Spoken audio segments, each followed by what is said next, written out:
দলীয় প্রার্থী তথা বিজেপি রাজ্য সভাপতি সুকান্ত মজুমদারের সমর্থনে বালুরঘাট লোকসভা কেন্দ্রের তপন বিধানসভায় এলাকায় জনসভা করলেন মহাগুরু মিঠুন চক্রবর্তী।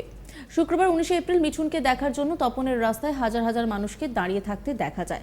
এছাড়াও জনসভাস্থলে কয়েক হাজার কর্মীর সমর্থক। এদিন মিঠুন চক্রবর্তী বক্তব্য রাখতে গিয়ে শাসক দলের উদ্দেশ্যে বলেন, গরু চোর, কয়লা চোর, বালি চোরদের ভোট দেবেন নাকি সুকান্তদার মতো শিক্ষিত লোককে ভোট দেবেন। সুকান্ত মজুমদারকে ভোট দিয়ে মোদিজিকে প্রধানমন্ত্রী করার আহ্বান করেন মহাগুরু মিঠুন চক্রবর্তী। কি বলছেন তিনি শোনাবো আপনাদের। গরু বাজার করে, কয়লা চুরি করে, বালি চুরি করে, পড়ালেখা বিদ্যা চুরি করে, মানুষের রেশন পর্যন্ত চুরি করে। তাহলে ভাবুন যে এসব করে না সেই পার্টি সুকান্ত দাকে সিলেক্ট করেছে। তার মানে সুকান্ত দা কত সৎ, কত ভালো হতে পারে সুকান্ত মজুমদারকে বিজেপি পার্টি সিলেক্ট করেছে। এইবার ভাবতে বলেছিলাম এবার অপোজিশন, আমি অপোজিশন পার্টির নামও নিই না, ক্যান্ডিডেটের নাম নিই না, আমি বলছি খালি যে সিলেক্ট করেছে সেই পার্টি দুর্নীতিগ্রস্ত পার্টি। হ্যাঁ, ওরা কি গরু চুরি করে? হ্যাঁ। ওরা গরু চুরি করে? হ্যাঁ। ওরা কি মেয়েদের সাথে দুর্ব্যবহার করে? হ্যাঁ। ওরা বালি চুরি করে? হ্যাঁ। কয়লা চুরি করে? হ্যাঁ। রেশন চুরি করে? হ্যাঁ। সেই পার্টি এনার বিরুদ্ধে আর একজনকে দাঁড় করিয়েছে। তাহলে ভেবে দেখুন সে কি হতে পারে। সেই জন্যই বলছি চোখটা বন্ধ করুন, একবার ভাবুন কাকে ভোট করবেন। বিজেপি জয়েন করুন, বিজেপিকে ভোট দিন। আমরা কথা দিচ্ছি এটা সুন্দর বাংলা প্রদান করব, এটাই হলো মোদি গ্যারান্টি। জনসভায় আসা বিজেপির কর্মী সমর্থকদের অনুরোধ আসতে থাকা দাদাকে ডায়লগ বলুন, ডায়লগ। মিঠুন চক্রবর্তী বলেন, আগেরবার সাপের ডায়লগ বলে কেস খেয়েছি, তবে ডায়লগ তো বলবোই, একটু ঘুরিয়ে বলবো। আমি জল ঝোড়াও নই, বেলে বোড়াও নই, আমি সেই সাপ, ছোট ছোট ইঁদুর খুঁজে বেড়াচ্ছি।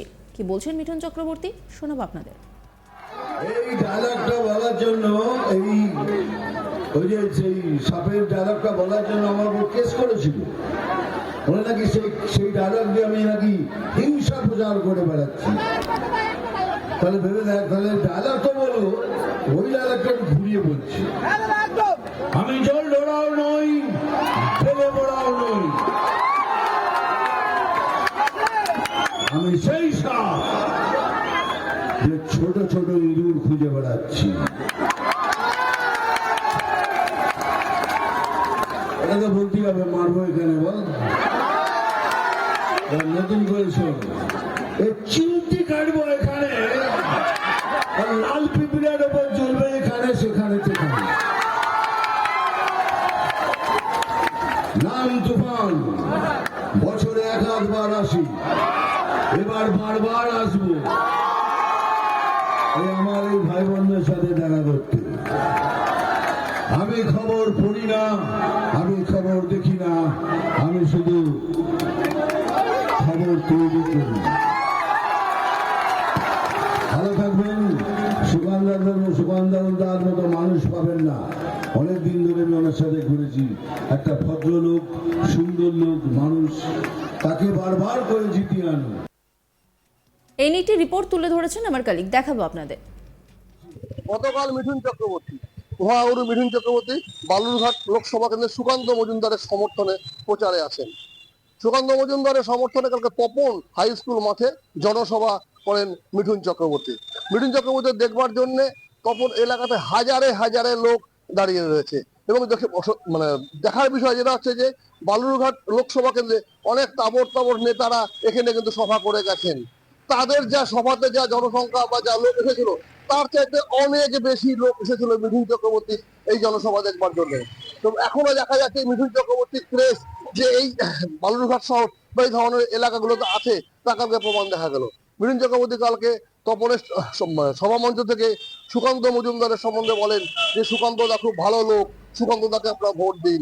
সুকান্ত দা এবং পাশাপাশি দেখা গেল এই শাসক দলের বিরুদ্ধে তিনি নানা কথা বললেন। শাসক দলের বিরুদ্ধে শাসক দলের চোর, সেই কথাটা তিনি বারবার বললেন যে কয়লা চোর, বালি চোর, এই কথাগুলো বললেন। পাশাপাশি এটাও বললেন যে সুকান্ত মজুমদার একজন প্রফেসর, শিক্ষিত লোক, এই লোকটাকে ভোট দিন, তাহলে পার্লামেন্টে গেলে এই জেলার উন্নতি হবে।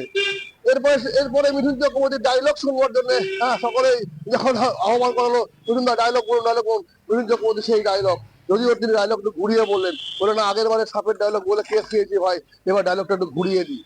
উনি তবে ডায়লগ দেন। বিজেপির যত ভিড় বাড়বে তত মুখ্যমন্ত্রী মাথা খারাপ হবে। কুণাল ঘোষ একটা নর্দমা। শিলিগুড়িতে রোড শোতে এসে এভাবেই মুখ্যমন্ত্রী মমতা বন্দ্যোপাধ্যায়কে পাল্টা দিলেন বিজেপি নেতা তথা অভিনেতা মিঠুন চক্রবর্তী।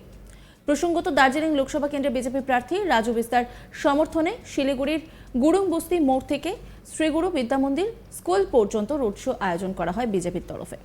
এই রোড শোতে কয়েকশো বিজেপি কর্মী সমর্থক উপস্থিত ছিল। মিঠুন চক্রবর্তী সেখান থেকে কি বলেছেন শোনাবো আপনাদের। বাবা আমি গদ্দার ভদ্দার সর্দার, আমি তত এই যত ভিড় বাড়বে ততই ওনার মাথা খারাপ হয়ে যাবে, ততই উনি বলতে আরম্ভ করবেন। থাক, আমার কিছু বলে কিছু ফরক পড়বে না। হ্যাঁ আমি তো বলছি কি, চার জায়গায় দেখলাম ভেরি পজিটিভ রিয়াকশন, মানে পাবলিকের রিয়াকশন একদম উন্মাদনা বলতে পারেন। দেখা যাক কি হয়। আরে ওটা একটা নর্দমা, ওর নাম নেবেন না, ওর নাম নিলে আমার পুরো দিন খারাপ হয়েছে। ওটা নর্দমা ভাই, রাজু ভালো কাজ করেছে, Raju must win, that's it. প্রসঙ্গত, বৃহস্পতিবার রায়গঞ্জে দলীয় প্রার্থী কৃষ্ণ কল্যাণীর সমর্থনে সভা করতে গিয়ে মিঠুনকে বাংলার গদ্দার বলে আক্রমণ করেন তৃণমূল নেত্রী মমতা বন্দ্যোপাধ্যায়। তিনি বলেন, এই মিঠুন চক্রবর্তীকে আমি রাজ্যসভার সাংসদ করেছিলাম, কিন্তু আমি জানতাম না ও বাংলার আরেকজন বড় গদ্দার। কি বলেছেন মমতা বন্দ্যোপাধ্যায় শোনাবো আপনাদের। এই মিঠুন চক্রবর্তীকে আমি রাজ্যসভার এমপি করেছিলাম, কিন্তু আমি জানতাম না ও বাংলার আরেকজন বড় গদ্দার। আরএসএস অফিসে গিয়ে মাথা নিচু করে দিয়ে এসেছিল শুধু নিজের ছেলেকে বাঁচানোর জন্য। আপনাদের মনে পড়ে ওর ছেলেকে ধরেছিল, বিয়ের পিড়িতে গিয়ে হাল দিয়েছিল।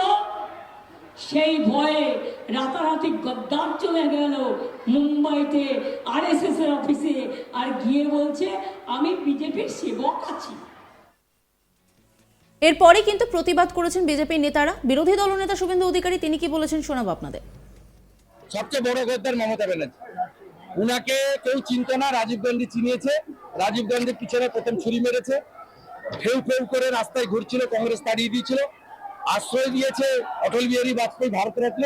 বিজেপির সঙ্গে প্রথম ছুরিটা 2001-এ। রাজ্যের বিজেপি কোনো কাজ করেনি দাদা। 98-তে এনডিএ, 99-তে এনডিএ, 2000-এ ইউপিএ, 2001-এ ইউপিএ, 2002-এ এনডিএ। নজর রাখুন আজ তাক বাংলার ইউটিউব স্ট্রিমিংয়ে।